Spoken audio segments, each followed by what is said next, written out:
اب کچھ اور سوالات ہیں جو اٹھ گئے ہیں، میں آپ کے سامنے رکھتا ہوں۔ جو کمیشن بنا تھا اس حوالے سے مختلف لوگوں کے سٹیٹمنٹ آ رہے ہیں۔ 300 وکلاء کے دستخط کے ساتھ ایک سٹیٹمنٹ جاری ہوا ہے، اور اس میں اسلام آباد ہائی کورٹ کے 6 ججز نے ایگزیکٹو پر دباؤ ڈالنے اور ہراساں کرنے کا الزام عائد کیا، اور ایگزیکٹو نے خود ہی انکوائری شروع کر دی۔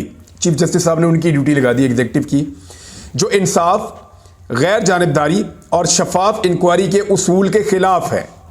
کمیشن کے سربراہ تصدق حسین جیلانی کے بیٹے سمیت، ان کے بیٹے ہیں جیلانی صاحب کے، ان کے بیٹے سمیت 300 سے زائد وکلاء نے عدالتی کاموں میں ایجنسیوں کی مداخلت کے 6 ججوں کے خط کی تحقیقات کرنے والے حکومتی انکوائری کمیشن کے خلاف بیان جاری کر دیا۔ اب ذرا آپ غور کریں کہ جو ان کے اپنے صاحبزادے ہیں، سابق چیف جسٹس کے تصدق حسین جیلانی صاحب کے اپنے صاحبزادے، انہوں نے کہا کہ یہ بات غلط ہے، اور انہوں نے کہہ دیا کہ وہ خود نہیں مانتے اس کو کہ یہ کمیشن بنانے کا فیصلہ ٹھیک ہے۔ گھر میں ان کا بیٹا نہیں مان رہا تو پھر باقی کون مانے گا؟